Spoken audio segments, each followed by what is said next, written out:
Gereja bukan bait Allah. Persembahan persepuluhan itu tidak diwajibkan. Anto meninggal dunia karena kemarin tidak memberi perpuluhan. Halo Sobat Ngeroh, Ngerumpi Rohani. bersama dengan saya Widya. Dan saya Sandra. Kita hari ini akan sama-sama ngobrol ya, kita ngerumpi tentang hal rohani seputar rohani ya yang terjadi di kehidupan kita Dan juga kehidupan gereja. Betul.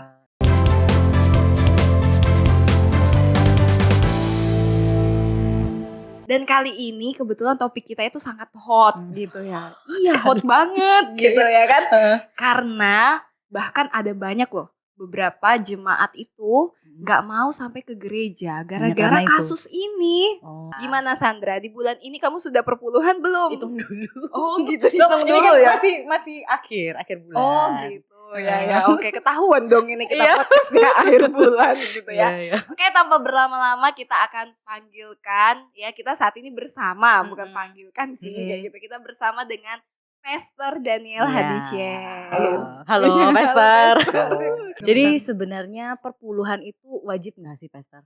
Oke, kita kalau berbicara tentang perpuluhan kita harus tahu perjanjian lama dan perjanjian baru.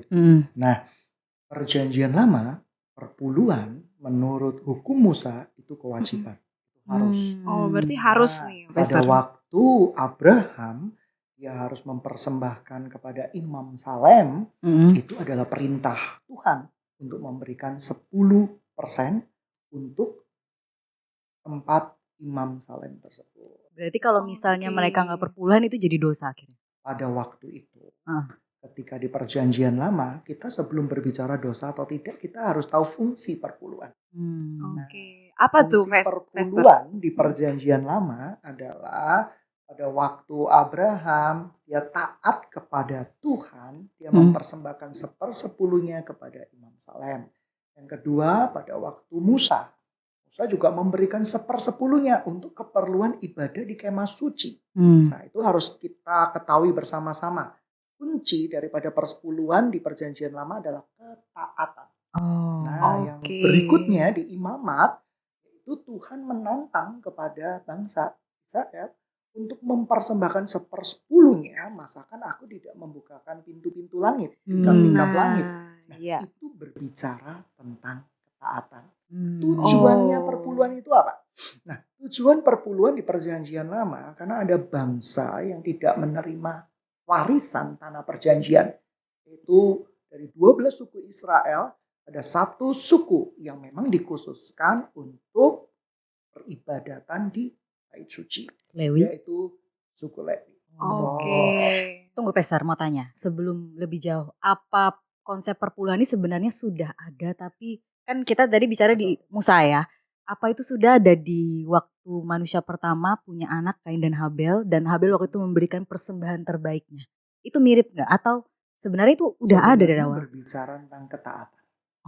Ya, mereka mempersembahkan kepada Tuhan, ada korban sajian, korban penghapus dosa, pengorban bakaran dan yang lain-lain. Itu adalah bentuk ketaatan mereka kepada Tuhan.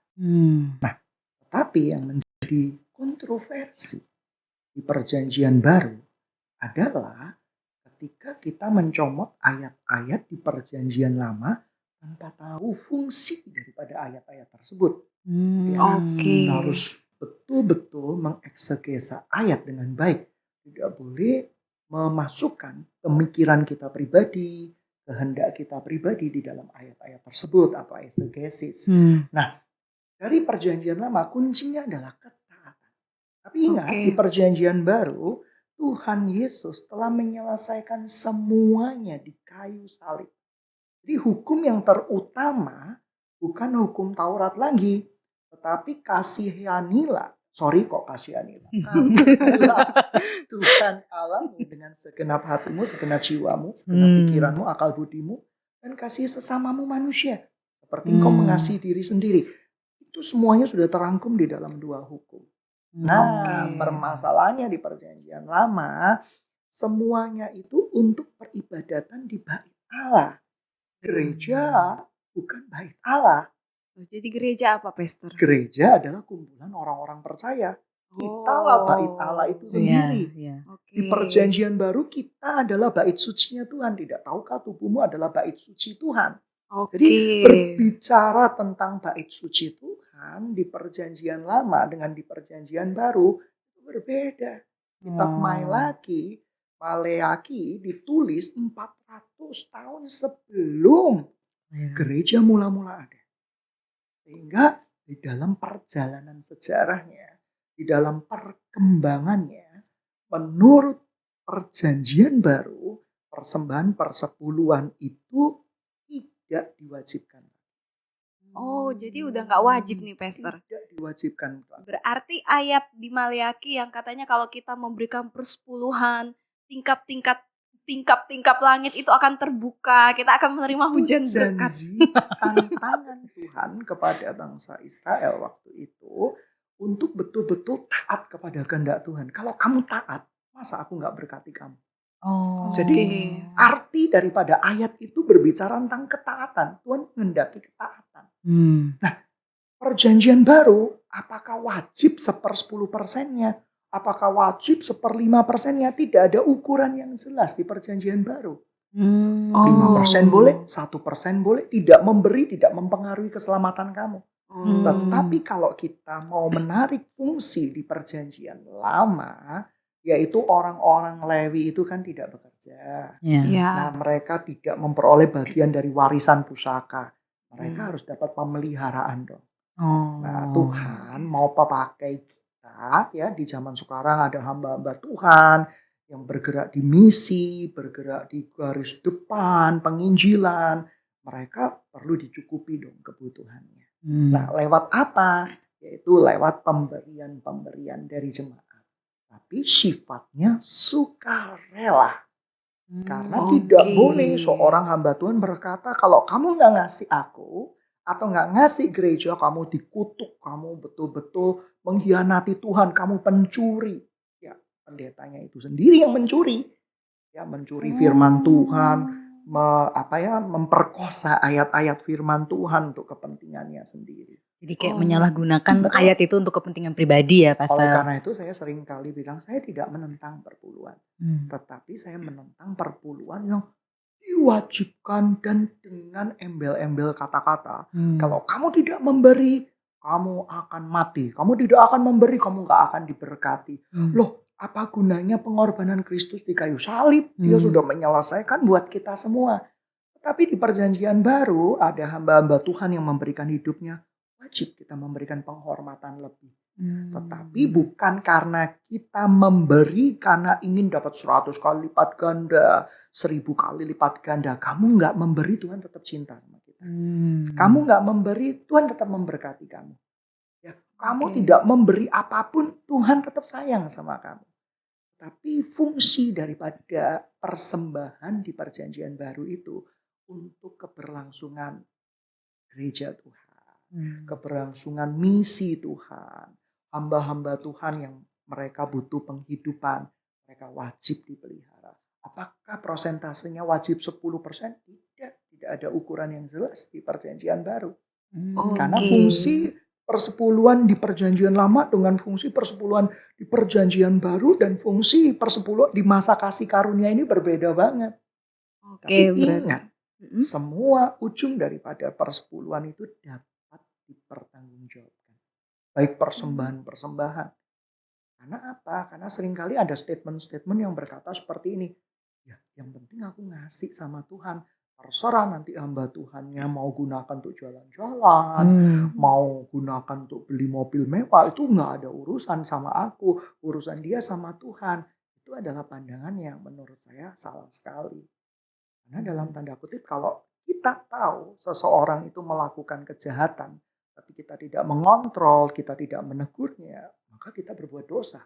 Dan dosa akan ditimpakan kepada kita. Oleh karena itu kita wajib, karena namanya juga di perjanjian lama rumah bendahara ya. Jadi artinya apa? Dibagikan sesuai dengan manfaatnya masing-masing. Jadi persembahan-persembahan di dalam gereja Tuhan perlu tidak perlu, gereja perlu berlangsung kehidupannya. Siapa yang bayarin listrik, air, dan yang lain-lain. Tapi hamba Tuhan yang sudah terpanggil sebagai seorang pendeta, dia hidup dari iman, bukan hidup dari persembahan. Hmm. Oleh karena Oke. itu dia punya Tuhan di atas segala Tuhan, Raja di atas segala Raja yang mampu mencukupi kebutuhannya. Tapi bukan dengan cara mengancam jemaat atau memeras jemaat atau membuat jemaat itu ketakutan kepada Tuhan. Kalau tidak memberi, aku akan sakit. Kalau tidak memberi, kecelakaan. Pada waktu saya remaja, pada waktu saya pemuda, sering saya dapat khotbah-khotbah di mimbar. Baru saja Anto meninggal dunia karena kemarin tidak memberi perpuluhan. Pada waktu itu saya takut. Jadi saya memberinya itu dengan ketakutan. Atau memberinya itu dengan keinginan supaya dapat 100 kali lipat ganda. Itu sering kali Pastor ya, sering kali dialami supaya Ah. bisnis saya diberkati lebih nih. Betul. Jadi harus persepuluhannya yang rajin gitu Kalau ya. nggak ngasih persepuluhan, Tuhan nggak mau jaga. Emangnya Tuhan preman? Wah, lu nggak kasih gua 10%, gua nggak jagai kamu. Di rumahmu nggak akan kusuruh malaikat. Malaikat tuh butuh uang ya. Itu bukan Tuhan kita. Iya. Tuhan mah nggak dibayar ya. Tuhan Uang kita iya. kan dari Tuhan juga ya. Kasih Tuhan itu tidak berkesudahan. Sehingga ketika orang-orang Kristen di perjanjian baru memberi karena cinta kepada Tuhan. Mengasihi Oke. gerejanya. Mengasihi gerejanya artinya apa? Fungsi gereja apa? Kalau mau masih ingat, koinonia, diakonia, gitu ya, marturia. Nah, artinya apa? Gereja melakukan fungsi pemberian kepada orang-orang yang membutuhkan. Itu butuh Oke. dana. Artinya pengelolaan dong. Kalau mau kaya raya ya jangan jadi pendeta. Kalau mau kaya raya jadi pengusaha. Tapi banyak pendeta yang kaya juga Pastor masalahnya. Tidak ada masalah pendeta kaya raya. Itu tidak dosa. Tapi kaya karena jalan yang betul. Memberitakan Oke. firman Tuhan yang betul. Contoh begini. Dia nggak memaksa jemaat. Terus tiba-tiba beri oleh jemaat. Kalau nolak ya. Kalau Bapak nolak pemberian saya mau bunuh diri. Wah, yang diancam Jadi pendetanya yang diancam. Saya terima. Iya. Ya, ini terima 10 kilo emas. Kalau Bapak tidak terima, saya mau bunuh diri. Akhirnya pendetanya terterima. Tetapi apakah pendeta itu dalam tanda kutip wajib mengambil 10 kilonya seluruhnya untuk dirinya? Lah fungsinya jadi pendeta itu apa? Pendeta itu kan pelayan jemaat. Betul. Iya. Pelayan jemaat, pelayan masyarakat, pelayan orang-orang yang membutuhkan. Betul. Nah, artinya kita kembali kepada fungsi pelayanan tersebut. Apakah boleh atau tidak boleh? Segala sesuatu ya diizinkan, tetapi apakah segala sesuatu itu bermanfaat dan berguna? Apakah tidak menjadi batu sandungan? Seperti itu. Oleh karena itu, saya sebagai hamba Tuhan belajar dengan konsep cukupkan diri dengan segala perkara. Wah, ya, luar biasa. Setelah mendengar penjelasan dari Pastor Daniel, ini jangan-jangan gak ada yang mau kasih perpuluhan 10% kayaknya. Ya udah ya, gak usah aja. Iya, karena kita hidup di zaman perjanjian baru, guys. Gitu ya. Perjanjian baru, tetapi harus ingat. Persembahan yang kita lakukan atas dasar mencintai. Iya. 1/10 bagi saya pribadi di perjanjian baru bisa waktu kita melayani Tuhan. Oke. Bisa waktu kita berdoa kepada Tuhan. 10% mungkin bisa dalam rupa melayani jemaat. Nah, ini juga yang kita mau tanyakan nih, Iya. Pastor. Kan ada juga yang bertanya, apakah persepuluhan itu bentuknya harus uang?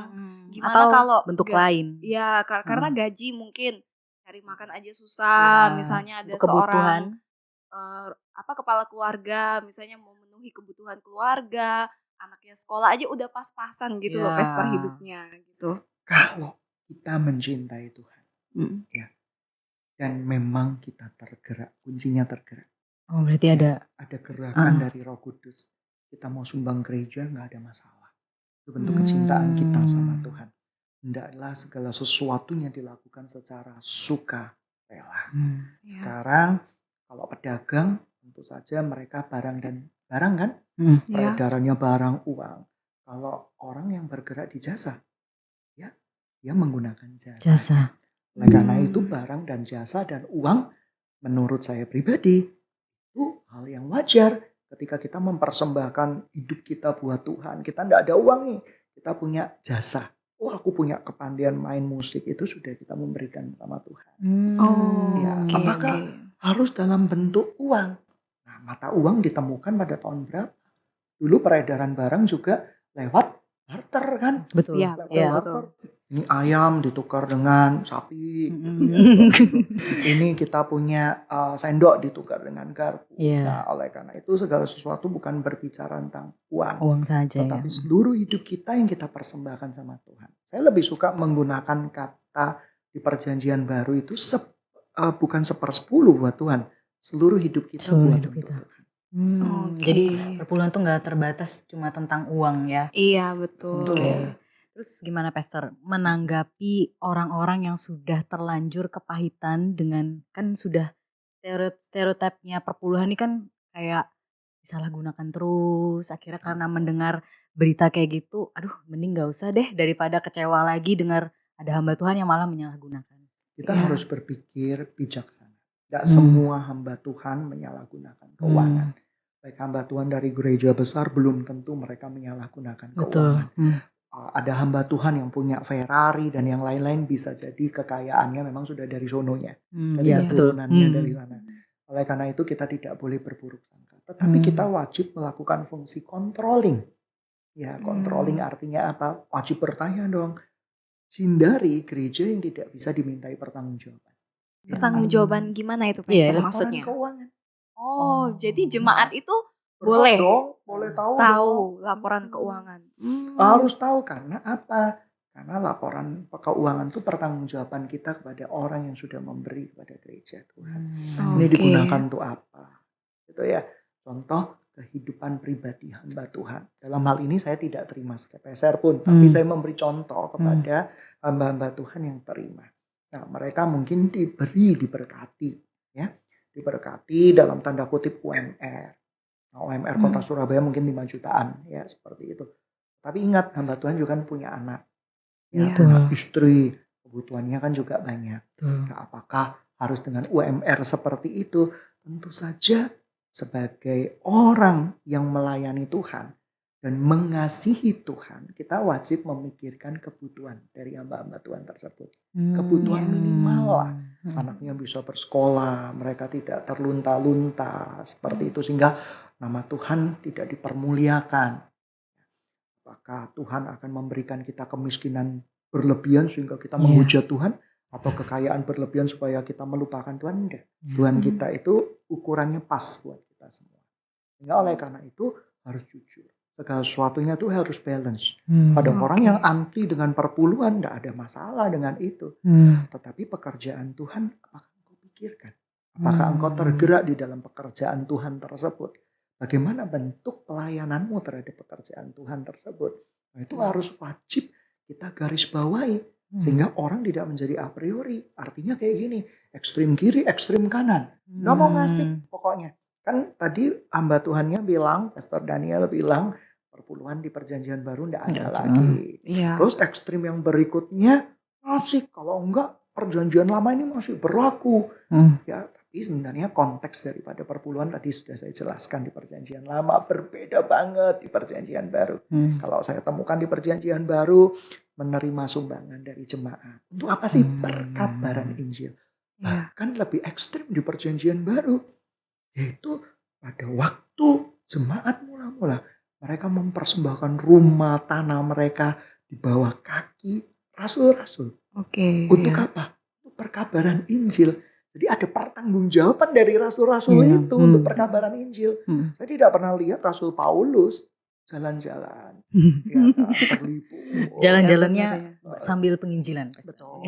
Apakah itu kalau itu menjadi fokus dari Rasul Paulus pasti akan ditulis di dalam kebenaran firman Tuhan. Sehingga kita tidak boleh ekstrim dalam tanda kutip bahwa enggak perpuluhan selesai. Loh, tapi ada persembahan. Ada sumbangan-sumbangan.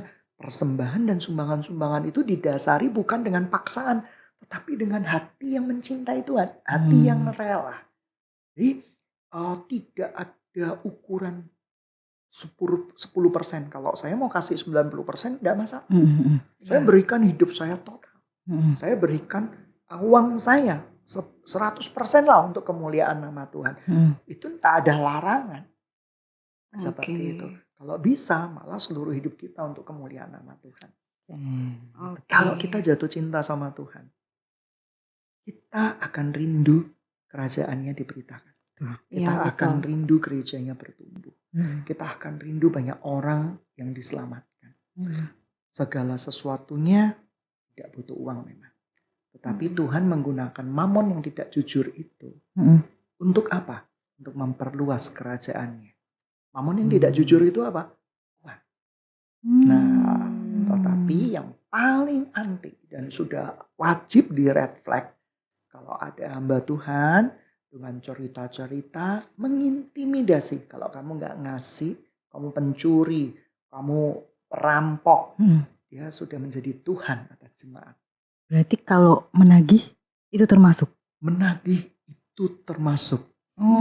Ya. Udah terjawab tadi. Oke. Perpuluhan di perjanjian lama itu kan haknya Tuhan. Tuh. Haknya Tuhan tetapi diberikan untuk kaum Lewi. Iya. Nah, karena perjanjian baru berbeda, kita merasa Lewi nih, hamba Tuhan rohani nih, Lewi. Iya. Aku tarik 10%. Aku nih Lewi. Nah, siapa yang mengangkat kamu jadi Lewi? Suku Lewi ya, suku Lewi di perjanjian lama. Dan mungkin kita berkata, loh kita nih Lewi rohani lah, Iya. seperti itu. Misalnya panggilan Tuhan, Pastor ya, karena panggilan Tuhan nih jadinya Lewi rohani. Lewi rohani. Tidak ada Lewi rohani. Yang ada adalah pekerja-pekerja untuk kemuliaan nama Tuhan. Nah, pekerja-pekerja ini wajib kita perhatikan. Tentu saja tidak boleh ekstrim. Kami tidak memberikan semuanya. Artinya tidak 10%, tidak 1% pun tenaga juga, semua waktu juga tidak. Kan kasih karunia. Kasih karunia itu akan membuat kita makin dalam jatuh cinta sama Tuhan. Oke. Kasih karunia mampu membuat kita meninggalkan segala sesuatu yang membuat kita ini jauh dari Tuhan. Iya. Ya. Oke, luar biasa sekali ya. Jadi sekarang kita sangat diberkati, terbuka pikirannya Betul. mengenai konsep perpuluhan. Betul. Udah nggak bingung lagi ya Pak. Cuman sekedar uang doang atau Iya, itu betul. kewajiban. Iya. Dan juga ternyata itu adalah kewajiban di perjanjian lama. Dan itu bentuknya fungsinya adalah ketaatan. Betul. Ya kan? Sedangkan di perjanjian baru saat ini sudah di bagian apa? Ya, Kasih dan karunia. bentuk kita mengasihi Mencintai, Tuhan. ya betul, Ya, kayak gitu. dengan Karena segenap kita sudah mengasihi Tuhan lebih dan lebih lagi, bahkan harusnya seluruh hidup kita itu kita dipersembahkan berikan. Tuhan. Karena sudah tidak ada ukuran, mau 10%, mau 100% Nggak gitu ada ya ukuran kan. pastinya ya. Iya betul. Kan? Jadi buat teman-teman semua ini podcastnya sangat terberkati ya. Ya. Kita sangat terbuka pikirannya mengenai tentang konsep perpuluhan. Betul. Jadi kalau ada yang ngancem kita nggak usah. Iya, ya nggak usah Harus takut. bayar. Gak usah takut untuk menolak ketika langsung diingatkan. Jangan lupa Iya. ya perpuluhan. Iya. Betul ya Pastor? Diketok pintunya pura-pura nggak ada aja orangnya. Nggak di rumah mati Ya, lampu. biasanya kadang ada hamba-hamba Tuhan tertentu seperti saya dulu. Awal ketika melayani Tuhan, saya juga memberitakan ajaran yang salah karena belum belajar firman Tuhan. Ya biasanya itu diturunkan turun-temurun deh. Ada hamba Tuhan cerita seperti itu, kita kan enggak tahu firman Tuhan, percaya 100%. Akhirnya kita juga mengajarkan hal yang salah. Lah tetapi ketika saya tahu kebenarannya, saya bilang aduh kurang ajar, selama ini gua ditipu gitu ya, seperti itu. Dan saya mengajarkan yang salah. Dan upah. Ada hamba-hamba Tuhan tertentu yang tulus sebenarnya, tetapi mereka enggak belajar firman. Ya, jadi harus dibedakan toh. Ada hamba Tuhan yang sebenarnya tulus, karena ajaran nenek moyang, dia mewariskannya kepada jemaatnya. Tidak salah. Tuhan kan lihat hati. Tetapi setelah lihat podcast ini, tahu yang benar, oke, kita harus lurus. Kebenarannya membebaskan ya. Iya. Inilah fungsi kita, ada podcast ngeroh, yaitu ngerumpi rohani. Betul. Oke, kalau gitu kita sampai di sini ya mungkin podcast kita kali ini, dan semoga melalui podcast ini setiap pemikiran-pemikiran kita juga semakin diubahkan. Ya. Oke, mungkin ada kata-kata terakhir dari Pastor. Saya belum mau meninggal ya. Oh iya, benar juga sih ya. Kok kata-kata terakhir ya. Pesan-pesan rohani untuk menutup podcast ini. Oke, Kepada seluruh sahabat Kristen dimanapun kau berada, bahwa bentuk kecintaan kita kepada Tuhan bisa lewat waktu kita, lewat hidup kita, bahkan lewat harta kita. 10% bukanlah sebuah kewajiban yang harus kita paksakan. Contoh, ada saudara kita sakit, bantu, karena itu hukum firman Tuhan. Sesama manusia dong, sesama manusia. Oh, aku gak sempat ngasih perpuluhan, ya gak apa-apa, bantu saudaramu dulu. Masa ketika ibumu kita gak bisa makan, kita fokus di perpuluhan, gitu ya, itu tidak baik. Nah, oleh karena itu apa? Hukum di perjanjian baru adalah hukum kasih karunia. Nah, ketika kita mengasihi Tuhan, kita diberikan kekuatan kepada Tuhan untuk melayani Dia. Bahkan untuk memberikan apapun yang Tuhan mau. Waktu kita, hidup kita, tenaga kita, semuanya deh suka-sukanya Tuhan. Tetapi yang perlu kita garis bawahi juga, orang hamba Tuhan tidak perlu takut untuk tidak dipelihara Tuhan. Janji Tuhan itu ya dan amin. Ya, asal hamba Tuhan itu takut sama Tuhan dan melakukan perintah-perintah Tuhan, maka kebenaran-kebenaran Tuhan akan menyertai hidupnya. Ya, nggak akan takut kalau nggak cerita persepuluhan di mimbar nanti ditinggalkan jemaat. Tidak. Jemaat itu akan lihat seorang hamba Tuhan itu betul-betul melayani. Tidak. Nah, kalau hamba Tuhannya sudah melayani, tapi jemaatnya itu tidak tersentuh sama sekali, saya percaya pemeliharaan itu datangnya dari Tuhan. Ya, karena Tuhan kita adalah Tuhan Yesus, bukan jemaat. Jemaat juga Tuhannya bukan gembala sidaknya, tapi tetap Tuhan Yesus.